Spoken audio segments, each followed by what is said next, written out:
আজকে আপনাদের সামনে আমি হাজির হয়েছি একটা নতুন চটপটা রেসিপি নিয়ে। সেটার নাম হলো ইডি বার্গার। একটা নতুন নাম। এবার জেনে নিই সেটা বানাতে গেলে আমাদের বাড়িতেই কম খরচে কিভাবে আমরা মাত্র কয়েকটি উপকরণ দিয়ে বানিয়ে নিতে পারি খুব সহজেই।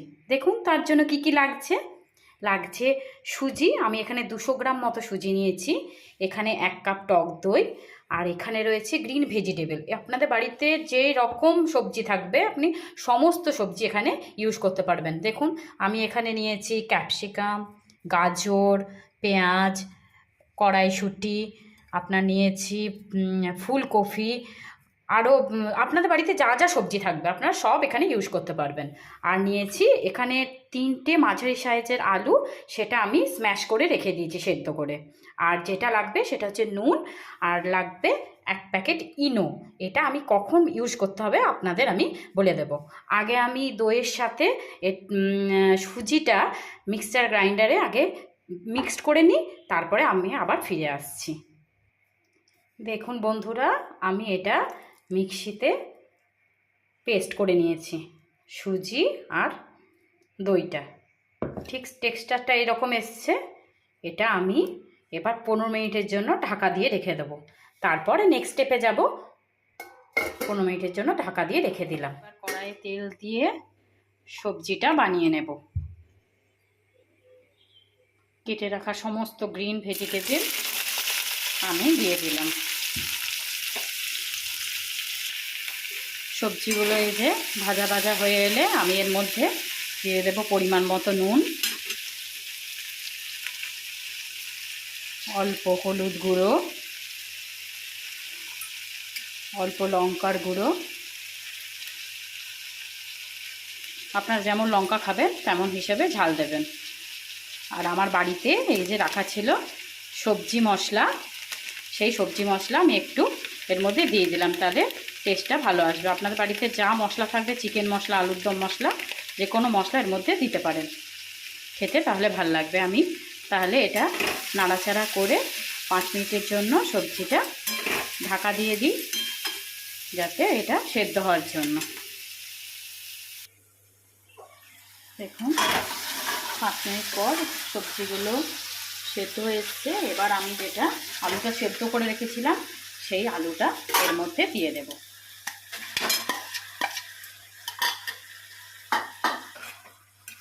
এই যে আলুটা এরকমভাবে সবজির সাথে পুরো মিক্সড করে নিতে হবে, কারণ আলুটা যেহেতু আগে থেকে সেদ্ধ করা ছিল সেহেতু বেশি নাড়াচাড়া করার দরকার নেই। আলুটা মোটামুটি মিক্সড হয়ে গেলে আমরা কড়াই থেকে এটা নামিয়ে নেব। দেখুন এবার 15 মিনিট পর ফিরে এলাম। এবার এটা দেখুন কতটা ফুলে গেছে, এর কনসিস্টেন্সিটা খুবই বেড়ে গেছে। এবার আমি এর মধ্যে পরিমাণ মতো একটু জল দেব, মানে যা আন্দাজ মতো দেবেন, যেন খুব লিকুইডও না হয়ে যায়, বুঝে দিতে হবে। খুব লিকুইড হয়ে গেলে ইডলিটা ভালো হবে না। এটা তো সুজির ইডলি, দেখুন এরকম ঠিক আসবে জিনিসটা। আমি তখন কিন্তু নুন মেশাইনি। এবার আমি অল্প নুন মিশিয়ে নেব, আন্দাজ মতো দেবেন আপনাদের। আর এর সাথে দিয়ে দেব আমার যেটা ইনো আপনাদের প্রথমেই দেখিয়েছিলাম, সেই ইনোটা এর মধ্যে পুরোটা দিয়ে দেব। 200 গ্রামের জন্য এটা পুরোটাই আপনাকে দিতে হবে। ইনোটা দিয়ে দিলাম, সামান্য জল দিয়ে ইনোর ব্যাটারটা ভালো করে আমি গুলিয়ে নেব।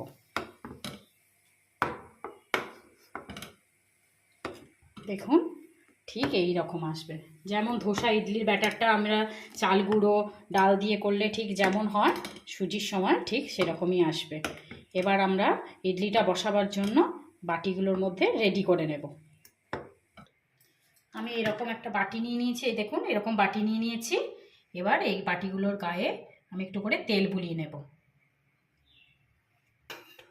এই দেখুন ঠিক এই রকমভাবে তেলটা আমি বুলিয়ে নিয়েছি প্রত্যেকটার গায়ে।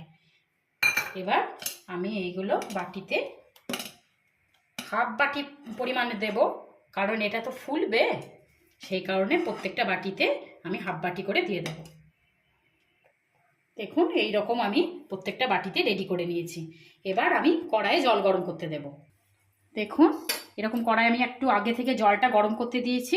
এর মধ্যে এরকম একটা আমি এই জিনিস বসিয়ে নেব, আর তার মধ্যে আমি বসিয়ে নেবো একটা থালা, এই রকম একটা থালা। এবার তার মধ্যে একটা একটা করে আমি বাটি বসিয়ে নেব। দেখুন ঠিক এইভাবে। এটা আমার দুবারে হবে, প্রথম একবারে আমি এটা বসিয়ে নিলাম। এবার এটা মিডিয়াম টু লো ফ্লেমে দিয়ে আপনারা 15 থেকে 20 মিনিট এক একটা করে সেট হতে দেবেন। এরকম আমার দুটো সেট হবে, আমি আপনাকে দেখিয়ে দিচ্ছি। দেখুন 15 মিনিট পর আবার ফিরে এলাম। এবার আমি একটা এরকম একটা স্টিক নিয়ে এবার দেখে নিচ্ছি যে হয়েছে কি না। দেখুন একদম হয়ে গেছে, একদম হয়ে গেছে, কারণ স্টিকের গায়ে কিছু লাগেনি, একদম প্লেন, একদম প্লেন, কিছু লাগেনি। এবার আমি আরেক সেট বানিয়ে নিই। এইরকম পুরো ঠান্ডা হয়ে গেছে প্রত্যেকটা বাটি। আমি এবার এগুলোকে বের করে নেব। দেখুন একটা ছুরির সাহায্যে সাইডগুলো একটু চাপ দিলেই ঠান্ডা হয়ে যেতে হবে পুরো, তারপরে ঠিক বেরিয়ে আসবে। এই দেখুন ঠিক এই রকমভাবে ঠিক উঠে আসবে। দেখুন ঠিক এইরকম, কি সফট দেখুন।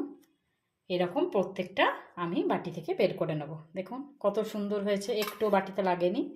একটু ঠান্ডা হয়ে যাবার অপেক্ষা করবেন, এটা ঠিক এই রকম হবে। দেখুন প্রত্যেকটা বাটি থেকে আমি এরকমভাবে বের করে নিয়েছি, প্রত্যেকটা কত সুন্দর হয়েছে। আমি 200 গ্রাম দইয়ে যতটা করেছিলাম ঠিক এতগুলো ইডলির হয়েছে, সুজির ইডলি।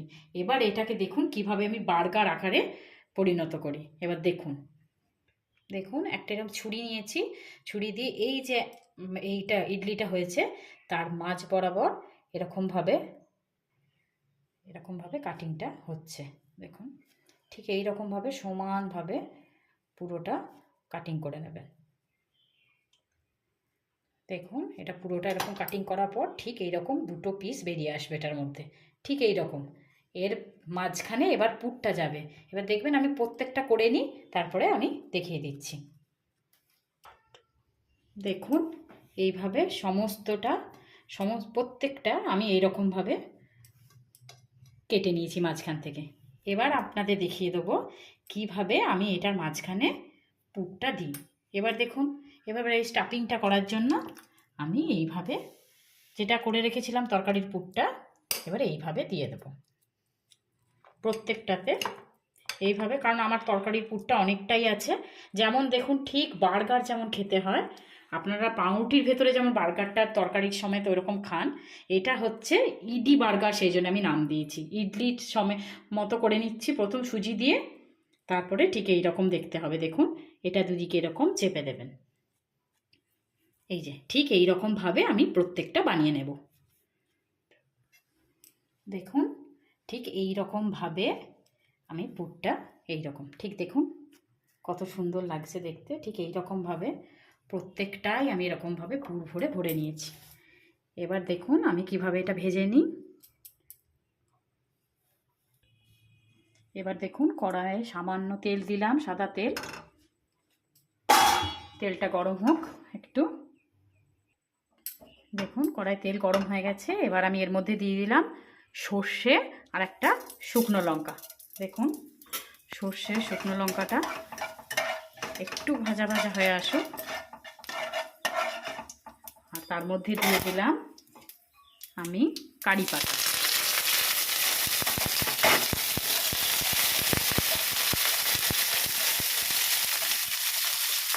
কারি পাতা ভাজা ভাজা হোক, আর তার মধ্যে একটু দিয়ে দিলাম আমি দেখুন লঙ্কার গুঁড়ো, যাতে কালারটা আসার জন্য।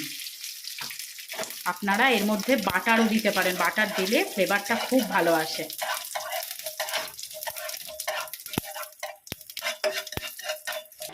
দেখুন এটা ভাজা ভাজা হয়ে গেলে এবার আমি এক এক করে এটা দিয়ে দেব।